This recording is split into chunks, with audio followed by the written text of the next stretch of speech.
Parents, bonjour! Aujourd'hui, je vais vous parler de la fessée éducative.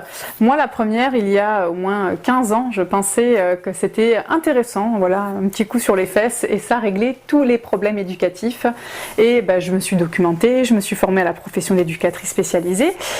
Et voilà, je me suis bien rendu compte que ce n'était en aucun cas intéressant parce que les neurones miroirs, si moi je tape mon enfant va vouloir aussi taper, ce qui est complètement logique, donc improductif. Ensuite, j'observe que les enfants après une fessée écoutent par terreur, ils sont complètement figés de la douleur qu'ils ressentent ou de cette tentative d'humiliation qu'a eu le parent envers ce geste-là, et donc du coup ils sont complètement déconnectés de leur corps et de la demande, ils sont apeurés. Votre enfant n'écoute pas parce qu'il a envie et qu'il a compris, il écoute parce qu'il est terrorisé et qu'il a peur de vous.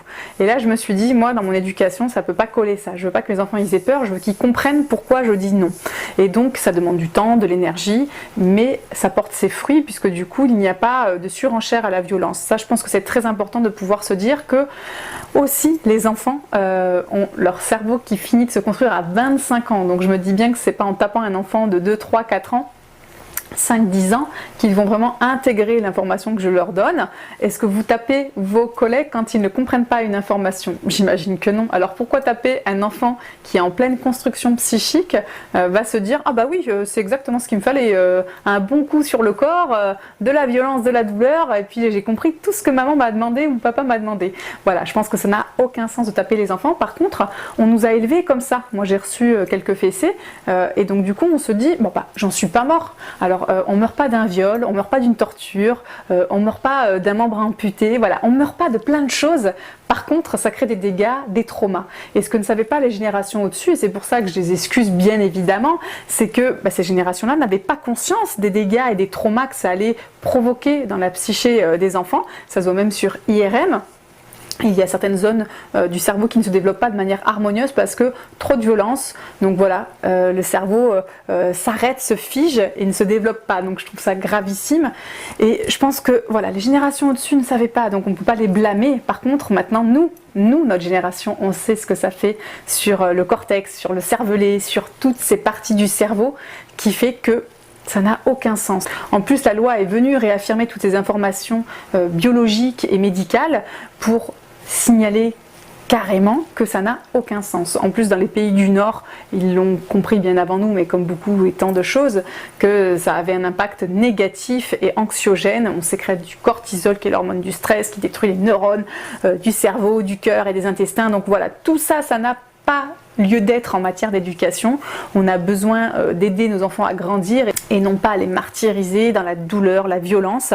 Après, il y a des gestes réflexes. Voilà, votre enfant vous fait très mal, vous avez un geste. Ça s'appelle la nature. Voilà, donc de mettre des mots sur ce qui vient de se passer. Je suis désolée, je t'ai fait mal, je ne voulais pas. Ou votre enfant, votre ado, j'imagine, à 15 ans et vous dit merde, tu me fais chier, t'es une conne ou t'es un con. Je veux bien croire qu'il y a un mouvement réflexe.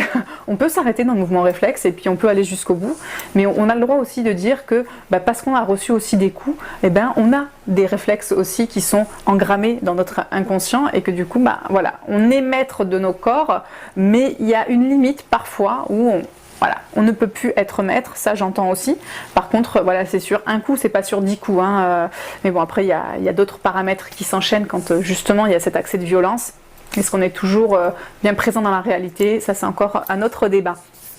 Mais je vous invite fondamentalement, si vous avez un geste violent vis-à-vis de votre enfant, de mettre des mots là-dessus. Les violences éducatives ordinaires sont banalisées énormément. Qu'est-ce que c'est? C'est quand on tire les cheveux, quand on met une claque derrière la tête, quand on pousse l'enfant, voilà. Et le corps de votre enfant s'imprègne de violence et de traumatisme.